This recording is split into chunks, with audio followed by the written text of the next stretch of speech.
بسم الله الرحمن الرحیم. السلام علیکم ملګرو. زما امید دی چې تاسو ټول بخیر او سټډي بخښ کولی کوئ. مونږ ډایرکټ او انډایرکټ سپیچ شروع کړی دي او نن د ډایرکټ او انډایرکټ سپیچ زمونږه اخیری لیسن دی. صحیح ده.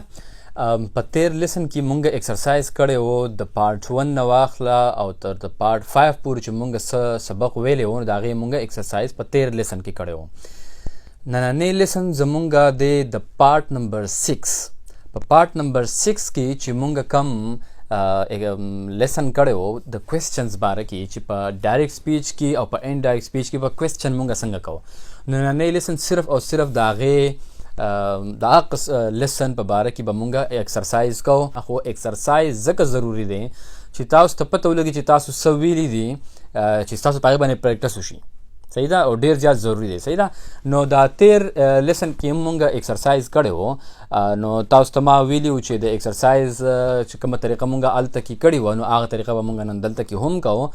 زه به ستاسو نه یو کوېسچن کوم په ډایرکټ سپیچ کې او تاسو له به زه 15 سیکنډه ټایم در کوم چې تاسو په 15 سیکنډه کې دننه ماله د هغې جواب راکړه. بیا به 15 سیکنډه پس تاسو له د هغې جواب در کوم. صحیح ده. خو څنګه چې په تیر لیسن کې ما تاسو ته ویلي وو چې جواب راکول په 15 سیکنډو کې ماله دا ډېر ضروري دی. زه وایم چې تاسو یې په خوله باندې ووایئ. کم از کم په 15 سیکنډو کې تاسو یو جواب مال راکولی شئ. بیا تاسو خپل جواب زما جواب سره چک کړئ چې ستاسو جواب صحیح و او که نه و صحیح. ټیک ده.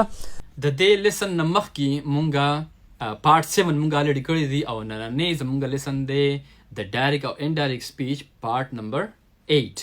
که چا زاړه پارټس نه کتلي نو اول هغه وګورئ، د هغې نه پس دا وګورئ، ځکه چې تاسو به که هغه نه کتلي نو تاسو به په دې باندې نه پوهیږئ. صحیح ده. نو نننی لیسن زمونږ اخري لیسن دی د ډایرکټ او انډایرکټ سپیچ. د دې نه پس چې به مونږ څه کوو هغه به تاسو ته په پیج باندې وقتاً فوقتاً ویمه چې نیکسټ به مونږ څه کوو. صحیح ده. نو راځئ خپل ایکسرسایز له راځو. اولنی کوېسچن دی زما. تاسو وګورئ کوېسچن نمبر 1 یو ډایرکټ سپیچ دی. He asked هغه تپوس وکړو یا هغه تپوس کړی و Has anyone seen Ali؟ آیا چا علي لیدلی دی؟ یعنې څوک چا تپوس کوي که نه یا علي څه شو چا لیدلی دی. صحیح ده. Has anyone seen Ali؟ اوس د دې ما ته ووایه چې دا فقره به مونږ په انډایرکټ سپیچ کې څنګه لیکو. ستاسو سره 15 سیکنډه ټایم دی. 1 2 3 4 5. د دې جواب دا دی. He asked if anyone had seen Ali. هغه تپوس وکړو که چا علي لیدلی. ګور دا دغه شانتي په انډایرکټ سپیچ کې دغه شانتي ویلې کېږي. صحیح ده. if anyone had تاسو وګورئ په دې کې څه څیزونه بدل شوي دي. په دې کې ټینس خو د ټولو نه مخکې وګوره ټینس خو ښکاره ښکاري. صحیح ده. د هیز په ځای باندې had راغلی دی. هیز پریزنټ پرفیکټ ټینس دی او همیشه پریزنټ پرفیکټ ټینس چې کله مونږه په انډایرکټ سپیچ کې مونږ هغه فقره وایو نو پریزنټ پرفیکټ ټینس به همیشه پاست پرفیکټ ټینس ته بدلیږي. نو ځکه دا هیز په ځای باندې هیډ راغلی دی. صحیح ده. ها او په دې کې تاسو که خیال کړي په دې کې موږ هغه اف ټکي استعمال کړی. ګوره په لیسن نمبر 6 کې موږ د کوېسچنز په باره کې پارت 6 چې کوم دی د ډایرکټ او انډایرکټ سپیچ په هغې کې په پارت 6 کې موږ ټولې خبرې د ننني لیسن که موږ ایکسرسایز کوو د دې په باره کې موږ هغه ټولې خبرې کړي دي. نو که څوک که چا هغه لیسن مس کړي پارت نمبر 6 د ډایرکټ او انډایرکټ سپیچ نو پهله هغه وګورئ بیا دا وګورئ دا د هغې ایکسرسایز دی. ټیک ده. ها اگزامپل نمبر 2. I asked Musa ما د موسی نه تپوس وکړو How long do you have to wait؟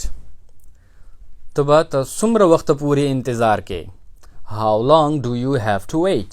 ته به تر څومره وخته پورې انتظار کې. اوس دا فقره ما ته ووایي چې دا په انډایرکټ کې څنګه لیکو. 15 سیکنډ دي. 1 2 3 4 5.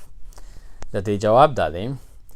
I asked Musa how long he had to wait. ما د موسی نه تپوس وکړو چې هغه به څومره ټیمه پورې انتظار کوي یا څومره وخت پورې به هغه انتظار کوي. نو تاسو اوس دلته کې ګوره دلته کې هم هغه څیزونه چې بدل شوي دي. ګوره هیو بدل شوی دی په هیډ کې. هیو راځي په پریزنټ پرفیکټ ټینس کې او هیډ راځي په پاست پرفیکټ ټینس کې. صحیح ده. ها اگزامپل نمبر 3. She asked her husband هغې د خپل خاوند نه تپوس وکړو she asked her husband, are you working tomorrow? آیا ته به سبا له کار کې یعنی جاب له بځې کار ته بځې اوس د دې جواب راکې ماله 5 seconds 1 2 3 4 5 د دې جواب دا دی she asked her husband هغې د خپل خاوند نه تپوس وکړو if he was working the next day که هغه به په ورپسې ورځ باندې کار ته ځي کار به کوي نو اوس ګوره دې ته وګورئ په دې کې څومره څیزونه بدل شوي دي په ډایرکټ سپیچ کې راغلی دی are you working tomorrow دا اوس کم ټینس دی present continuous tense دی are you working tomorrow صحیح ده present continuous tense working راغلی دی او are راغلی are you working like you are working are you working او tomorrow پکې time marker راغلی دی اوس به دا څنګه بدلیږي she asked her husband if he was working the next day هغې د خپل خاوند نه تپوس وکړو که هغه به په ورپسې ورځ باندې کار کوي نو ګوره are you working به بدل شي if he was working نو present continuous tense به بدل شي past continuous tense ته او کم time marker tomorrow همیشه بدلیږي the following day یا the next day صحیح ده دا مخکې مونږ کړی دي دا خو صرف exercise دی چې ستاسو revision وشي صحیح ده example number 4 he asked his boss هغه د خپل باس نه یعنی د خپل منیجر نه ډایرکټر نه څوک چې د چا باس صحیح ده د کوم دفتر مشر یا د ادارې مشر he asked his boss هغه د خپل باس نه تپوس وکړو will I be getting a raise next year آیا زما تنخواه به را روان کال له زیاتیږي آیا زه به را روان کال له زیاته تنخواه اخلمه صحیح ده دواړه مطلبونه کیدی شي will I be getting a raise next year آیا زه به زیاته تنخواه اخلمه را روان کال له د خپل باس نه تپوس وکړو اوس دا خبره په ډایرکټ سپیچ کې دا به موږ په انډایرکټ سپیچ کې څنګه کوو 5 seconds 1 2 3 4 5 د دې جواب دا دی he asked his boss هغه د خپل باس نه تپوس وکړو if he would be getting a raise the following year که هغه به په ورپسې کال باندې زیاته تنخواه اخلي لفظي معنی دا ده صحیح ده په مطلب تاسو پوه شئ چې زما د دې خبرې څه مطلب دی نو تاسو ګورئ دلته کم څیزونه چینج شوي دي ګوره اول خو راغلی دی will تاسو ته ما دا ویلیو چې will کله هم راشي په هر فقر کې په ډایرکټ سپیچ کې چې کله هم will راغلی will به همیشه بدلیږي would ته یعنی کم چې د فیوچر ټینسز ټول فقرې هغې کې زیاتتر will خامخا راغلي هغې ټول به بدلیږي would ته صحیح ده نو دا خو د فیوچر خبره ده که نه هغه د روان کال خبره کوي چې په روان کال کې به زما تنخواه زیاتېږي که نه صحیح ده نو هغه ویل به بدلېږي په ووډ کې نو ځکه راځي چې he asked his boss if he would be getting هلته راځي will I be getting مطلب دا دی چې I will be getting صحیح ده نو دا به بدلېږي if he would be getting د آی په ځای باندې خو هی راغی خو پروناون تاسو ما ویلي دي چې اوس دا خبره مونږ هغه ته کړې ده خو دا چې کله مونږ درېمګړي کس ته کوو نو مونږ بیا هغه یادو صحیح ده ریز ویل کېږي اوچتېدو ته یعنی چې تنخواه یې اوچته شي صحیح ده خو د تنخواه لپاره همیشه راځي ریز تنخواهګانې چې خلکو تنخواهګانې زیاتې شولې صحیح ده نو د هغې لپاره راځي ریز he would be getting a raise the following year time marker next year به بدلیږي the following year صحیح ده ها example number 5 he asked هغه تپوس وکړو why is everyone laughing دا هر یو کس ولې خاندي صحیح ده ډېر کسان خاندي هغه تپوس وکړو چې یار دا ټول کسان ولې خاندي هر یو کس ولې خاندي اوس به دا څنګه وایو موږ په انډایرکټ سپیچ کې 5 seconds 1 2 3 4 5 د دې جواب دا دی he asked هغه تپوس وکړو why everyone was laughing. ټولو یا هر یو کس ولې خندله. why everyone was laughing. تاسو اوس وګورئ په دې کې په ډایرکټ سپیچ کې خو راځي why is everyone laughing. ګور پریزنټ ټینس دی. بیا چې بیا کله موږ دا په انډایرکټ سپیچ کې بل چاته وایو نو موږ بیا څه وایو چې why everyone was laughing. is به بدل شي په was کې. Example number 6. Aslam asked Khalid. Aslam the Khalid ne taposu ko, what are you doing this afternoon? To ba nan da ghar mein sake. Thaya Aslam the Khalid ne taposu ko. Us da khabara ba munga pa indirect speech ki sanga wayo. 1 2 3 4 5. Aslam asked Khalid. जवाब देते हैं सही था.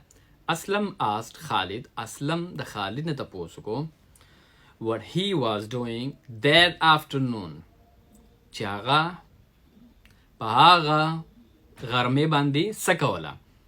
उस गोर दा मुंगा दा फिक्र दसी वली हुए ला गोर दा अवला नहीं फिक्र खुदा पर डायरेक्ट स्पीच की दा पर यो टाइम के शविदा उस स या वर्ष पस या 2 वर्ष पस या सवख पस मुंगा दा खबरा बल चाहता को पर इनडायरेक्ट स्पीच की नो ځکه دا خبره بیا داسې ویلې کېږي. ګوره په ډایرکټ سپیچ کې خو راځي what are you doing this afternoon. چې ته به په دې غرمه باندې یعنې دا خو د هغه ورځ خبره ده. مونږ خو بیا دا خبره بل چاته په بله ورځ کې کوو که نه نو بیا به څه راځي what he was doing. نو دا what are you doing پسې باندې به څه راشي what he was doing. صحیح ده ځکه چې دا خبره مونږ بل چاته کوو د هغه په باره کې. what he was doing this afternoon به بدل شي that afternoon ته. ځکه چې this به بدلیږي همیشه that ته ځکه چې دا خبره مونږ بیا وروسته په بل ټایم کې بل چاته کوو. صحیح ده. ها example number 7. The children asked. ماشومانو تپوس کو can we go home now. آیا مونږ اوس کور ته تللی شو. یعنی کېدای شي د چوټۍ ټایم یې صحیح ده خو تپوس یې وکړو چې آیا مونږ اوس کور ته تللی شو. can we go home now. دا یو تپوس کړی دی ماشومانو. اوس دا به موږ په انډایرکټ سپیچ کې څنګه وایو 1 2 3 4 5. د دې جواب دا دی the children asked if they could go home then. ماشومانو تپوس وکړو که if مطلب که صحیح ده موږ وایو که داسې کار وشو که داسې کار وشو if د هغې دپاره راځي صحیح ده. the children asked if they could go home then. نو دا فقره به بیا په انډایرکټ سپیچ کې دغه شانتي لیکل کېږي صحیح ده. تاسو اوس وګورئ دلته پکې can استعمال شوی دی. can موډایل ورب دی او can به همیشه بدلیږي په انډایرکټ سپیچ کې یا په ریپورټډ سپیچ کې. can به همیشه بدلیږي could ته ځکه راځي چې if they could go home then. هلته خو په ډایرکټ سپیچ کې now راغلی دی که نه دا په یو ټایم کې دا خبره شوې وه. موږ چې په بل ټایم کې بل چاته دا خبره کوو چې ماشومانو څه تپوس کړی و نو بیا خو موږ ناو نه شو ویلی که نه. ناو خو هغه وخت خو تېر شوی دی ځکه د هغه ناو په ځای باندې ناو به همیشه په انډایرکټ سپیچ کې بدلیږي then ته. صحیح ده. او وی بدل شو په دی کې ځکه وی خو ماشومانو خپله خبره کوله که نه خو ډایرکټ سپیچ دی. نو موږ چې کله په انډایرکټ سپیچ کې بل چاته وایو چې ماشومانو څه ویلي بیا موږ وایو چې they could ځکه چې دا خو د ماشومانو په باره کې موږ خبره کوو. موږ خو ځان نشو یادولی که نه وی نشو استعمالولی خو د هغوی خبره کوو. ها example number 8. he said to me هغه ماته ویلو why don't you take a break. ته وقفه ولې نه اخلې. یعنی مثال په طور زه ډېر ټایم نه کار کوم صحیح ده او بل ما ویني چې یار دی خو ډېر ستړی شوی دی نو هغه ماته وایي چې ته وقفه ولې نه اخلې بریک واخله. صحیح ده. ډېر لپاره په سکول کې هم خلک وایي که نه د بریک ټایم دی ریسس ورته څوک وایي څوک ورته بریک وایي صحیح ده. ها نو اوس دا فقره به مونږ په انډایرکټ سپیچ کې څنګه وایو 1 2 3 4 5. ها دا فقره به مونږ داسې وایو he suggested taking a break. هغه مشوره ورکړله د وقفې اغستو. ګوره ما ورته ووایي he suggested. تاسو ته ما په کوم چې مونږ پارټ 6 کړی و د کوېسچنز باره کې تاسو ته ما پای کې ویلي وو چې ډېر ټکي په فقره کې داسې استعمالیږي چې مونږ مونږ به هغه ډایرکټ سپیچ ته ګورو چې پای کې څه میسج دی. دا خبره ما تاسو ته کړې چې پای کې څه میسج دی، یعنی هغه خبره هغه په کم سټایل کې کړې ده، په کم انداز کې کړې ده. صحیح ده. نو مونږ به د هغه سټایل ته ګورو، نو مونږ بیا د هغې مطابق ټکې په انډایرکټ سپیچ کې لګولی شو. نو دلته که تاسو سوچ وکئ په ډایرکټ سپیچ کې وګورئ، په دې خبره کې هغه یو مشوره ورکړې ده، ماله یې مشوره راکړې ده که نه، چې ته که ستړی شوې یا ډېر کار دې وکړو نو وقفه ولې نه اخلې، یو مشوره یې راکړې ده. نو د مشورې دپاره کم ټکې راځي؟ سجیسشن. او سجیسشن دلته خو مونږ همیشه سیکنډ فارم استعمالو په انډایرکټ سپیچ کې که نه. نو ځکه راځي چې هی سجیسټډ ټو ټیک ا بریک، هغه مشوره ورکړله د وقفې اغستو. صحیح ده. نو میسج ته به ګورئ په ډایرکټ سپیچ کې چې د کم قسم خبره شوي هغه په شانتې مونږ یو ټکي دلته لګولی شو. صحیح ده. example number 9. She said to them, هغې هغوی ته وویله would you like to join me for a walk؟ آیا تاسو زما سره په واک کې شاملېږئ؟ هغې د هغوی نه تپوس وکړو. صحیح ده. اوس دا فقره به مونږ په انډایرکټ سپیچ کې څنګه وایو؟ 5 seconds. 1 2 3 4 5. د دې جواب دا دی she invited them to join her for a walk. هغوی له دعوت ورکو چې د هغې سره په واک کې شامل شي یا شامل شي. وګوره دلته هم حق خبر راله. دا تیر اگزامپل چې موږ وکړو، تاسو به په ډایرکټ سپیچ کې میسج ته ګورئ یا هغې هغه انداز ته به ګورئ. نو په دې کې څه انداز دی؟ تاسو چاته وایئ چې یاره زه واک له زما سره ځئ. صحیح ده. مازدیګر کې سړی چکر له وځي. صحیح ده. مثال په طور یا په سهار کې وځي یا مازدیګر کې وځي. زموږ خلک زیاتره په مازدیګر کې وځي. تاسو ووایئ، تاسو ورته څه وایئ؟ یاره زه چکر له وځم، زما سره ځئ. نو دا یو قسم د دعوت دی. صحیح ده. تاسو ورته دعوت ورکوئ که نه، چې زه روان یم زما سره لاړ شه. دغه شانتې په دې فقره کې هم تاسو وګورئ she said to them would you like to join me for a walk؟ آیا تاسو زما سره د واک دپاره شاملېږئ؟ صحیح ده. نو په دې کې هم یو قسم له دعوت دی. نو ځکه مونږ وایو چې she invited them to join her for a walk. هغوی له دعوت ورکو چې د هغې سره په واک کې شامل شي. example number 10. Aslam said to Hamid, Aslam Hamid ته ووی could you turn the TV down please؟ آیا ته د TV आवाज ښکته کولی شي؟ could you turn the TV down please؟ ښه، اوس دا فقره به مونږ په انډایرکټ کې څنګه وایو؟ 5 seconds. دا آخري اگزامپل دی. صحیح ده. 5 seconds. 1 2 3 4 5. د دې جواب دا دی Aslam asked Hamid to turn the TV down. Aslam د حامد نه تپوس وکړو چې TV आवाज کم کا.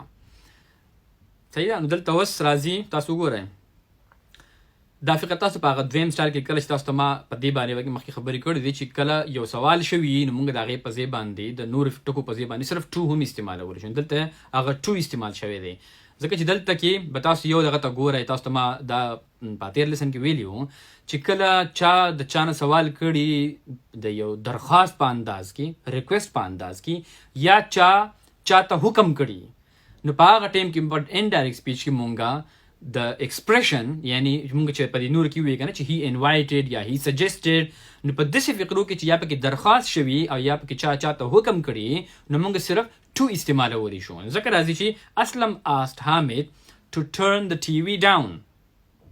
صحیح ده. صرف هغه ټو پکې استعمال شوی دی.